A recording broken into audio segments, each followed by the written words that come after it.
हमारी जो अंतःस्रावी ग्रंथियां हैं उनका हमारे जीवन पर बहुत बड़ा रोल अदा होता है। और आजकल जो स्ट्रेस, मेटाबॉलिज्म की जो गड़बड़ और जो शरीर में सोडियम, पोटेशियम, इन सब की जो डिसबैलेंस हो रहा है, उसमें हार्मोन्स का बहुत बड़ा रोल है।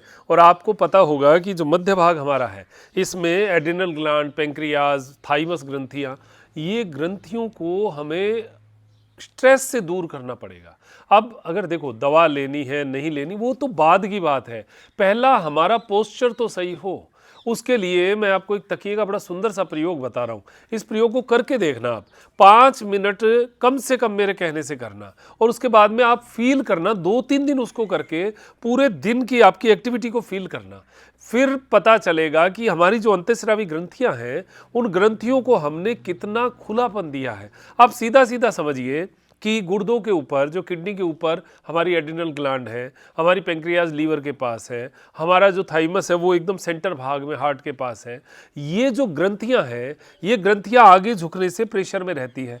तो इनके जो हार्मोन स्रावित होते हैं, जो हमारे पूरे शरीर को बैलेंस करने में काम आते हैं, सबके अपने अपने काम हैं। अब अगर वो काम नहीं हुए तो हम तकलीफ में आते हैं, फिर हम दवाइयाँ लेते घूमते हैं। दवाइयाँ लें, लेकिन उससे पहले अपने पोस्चर से उनको जगह तो दो। अब गला घोट कर आप ऑक्सीजन सिलेंडर लगा रहे हो, इसका मतलब ये है किसी का गला घोट लिया और उसके ऑक्सीजन सिलेंडर और लगा दिया, उस सिलेंडर की तो आवश्यकता ही नहीं, गला तो छोड़ दो। गला छोड़ते ही अपने आप सांस आ जाएगा। एक्चुअल बात यही है, हमने दबा रखा है। पहला तो हमने पोस्चर से गड़बड़ कर रखा, दूसरा गड़बड़ खाकर इतनी गैस बना ली पेट में कि आंतें पूरी की पूरी उनको प्रेशर में किए हुए हैं। एक एक सेल जो है वो फैट से भरी हुई है। जब हमारा मेटाबॉलिज्म ही कंट्रोल नहीं है तो फिर हम अपने शरीर को स्वस्थ बना कैसे पाएंगे। तो एक पोस्चर की बात करते हैं। दिन में आप 1-2 बार कर सकते हैं, रात को भी कर सकते हैं, भोजन के बाद भी 1 घंटे बाद में कर सकते हैं। दिन में भी आपको लगे यहाँ घुटन सी हो रही है, आपने देखा होगा ब्लोटिंग होती है, गैस होती है, इस एरिया में बड़ा घुटन सा होता है, हार्ट बीट तेज होती है, कम होती है, ये एड्रिनल ग्लैंड कंट्रोल करती है इस चीज़ को। अगर हमने उसी को प्रेशर में रख दिया तो वो फिर काम ही नहीं करेगी। जिस रास्ते पर 3 गाड़ियां जानी होती है और उसको एनक्रोचमेंट कर दो तो उसमें एक गाड़ी भी निकलना मुश्किल हो जाए तो उस रास्ते का क्या होगा। सेम वही बात हमारे साथ है। हम यहाँ पर बात करें उस रास्ते को चौड़ा करने की, तो फिर ये जो तकिया है इसका प्रयोग करना कैसे है, इसमें कोई बहुत एक्सपर्टाइज होने की ज़रूरत ही नहीं है। आपको एकदम सिंपल सी क्रिया है और इसको करना है। वो बस थोड़ा सा मेन पार्ट वो है कि कहाँ लगाना है। हमारी जो ये रिब्स का जो जस्ट नीचे का हिस्सा, जहाँ से रिब्स डिवाइड होती है, इसके जस्ट नीचे यहाँ पर लगा लीजिए। तकिया थोड़ा हार्ड होना चाहिए, दबना नहीं चाहिए। यहाँ पर अगर आपने पैरों को बाहर की ओर फैला लिया, हाथों को साइड में रख लिया और श्वास सामान्य लेते रहे, छोड़ते रहे। गर्दन को इतना ढीला छोड़ दो कि ज़मीन की ओर एकदम लटक जाए। शरीर को इतना ढीला छोड़ दो कि दोनों तरफ तकिए के ज़मीन की ओर लटक जाए। अब ये बीच का जो हिस्सा है, अब इस हिस्से को आप समझिएगा एक बार। यहाँ से पेंक्रियाज जो है वो सेंटर में, वो पेंक्रियाज हमारी खुली, दोनों तरफ खुल गई है। हमारी एड्रिनल ग्लैंड जो गुर्दों के ऊपर, किडनी के ऊपर जिनका है, वो कार्य उनका सुचारू होता है। थाइमस जो है वो पूरी खुलती है। तो ये अंतःस्रावी ग्रंथियाँ जो यहाँ पर है वो अपना कार्य करे, उसके लिए उनका गला जो घोटा हुआ है उसको खोलना है हमें। हम केवल इतना ही काम कर रहे हैं और कुछ नहीं। तो यहाँ पर आप ऐसे लेटे और डीप ब्रीदिंग किया, एकदम धीरे धीरे श्वास। अब धीरे श्वास का मतलब क्या है, आप इसको भी एक समय को उपयोग कीजिए। 5 गिनती तक अगर आपने श्वास लिया तो आप कोशिश करो कि 10 गिनती तक उस श्वास को छोड़ो। आपको लगे मैं 5 तक नहीं भर पा रहा तो 3 तक ले लो, 2 गिनती ले लो। शुरुआत में 2 से ही शुरू करो, आप 10-20 गिनती तक भी पहुंच जाओगे। केवल अभ्यास का खेल है।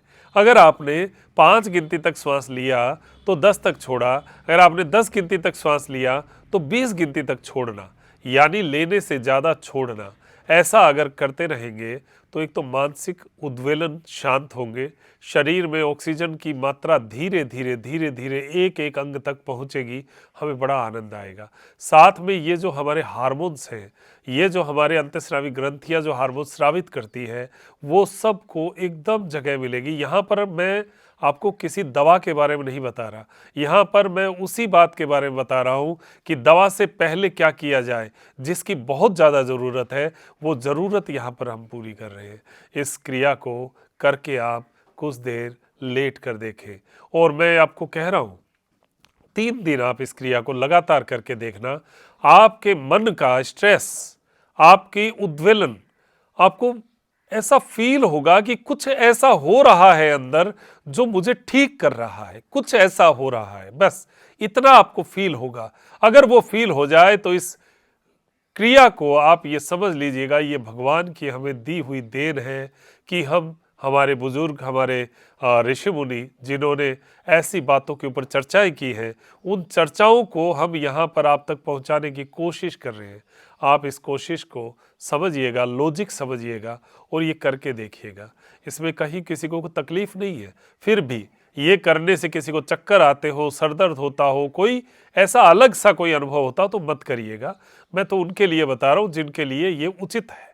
इसको करने के बाद में और लगभग 5 मिनट हो जाए तो 5 मिनट के बाद थोड़ा सा करवट लेते हुए इसको निकाल कर बाहर कर दें और एक बार सीधा भी जरूर लेटें। अब आप अंतर महसूस करेंगे जो इसके ऊपर लेटे हुए थे और लेटने के बाद जो सीधी हुई है बॉडी, उसके बाद में आप यहाँ पर इस पूरे खिंचाव को महसूस कर पाएंगे। यहाँ पर भी 5 मिनट फिर लंबा लंबा श्वास, वही 5 गिनती 10 गिनती वाला वो श्वास लीजिए और उठ जाइए। मैं ये कह रहा हूं कि इसके अलावा आपको कुछ करने की आवश्यकता नहीं। आपने अगर इस क्रिया को कर लिया तो आपको इस क्षेत्र में अपने आप ही एक हल्कापन, एक मानसिक तनाव से दूरी, एंग्जाइटी, इन सब से आपको बहुत निजात मिलने की आवश्यकता है। और वो आज के दिन की महती आवश्यकता उसमें से ये एक प्रयोग है कि हम अपने आप को हल्का करें मन से, तन से, बहुत अच्छा फील होगा। हमारी योग क्लास में हम नियमित ऐसी ही क्रियाओं की जो है वो अभ्यास भी करते हैं, इनकी जानकारी भी देते हैं। और ये मानिए आप 470 रुपये पर मंथ में अगर इस तरीके की चीज़ें हमें मिल जाए, एक भी क्रिया मिल गई और उसको एक को भी अपना लिया ना, हमारी क्लास सफल है। और आप मान के चलिएगा कि जीवन में स्वस्थ रहने के लिए हमें पोस्चर, खान पान, हमारी जीवन शैली, उसमें योग क्रियाएं, ये कभी ना कभी किसी न किसी रूप में करनी तो पड़ेगी। तो बाद में करें, बिगड़ जाए तब करें, इससे अच्छा आज से ही शुरू करें। तो फिर हमारी योग क्लास के लिए वो नंबर दिए हुए हैं, व्हाट्सएप पे मंगवा लीजिए लिंक, क्लास आपकी ज्वाइन हो जाए तो अच्छा ही है। चलिए, अब बहुत बहुत धन्यवाद, नमस्कार, जय हिंद, जय भारत।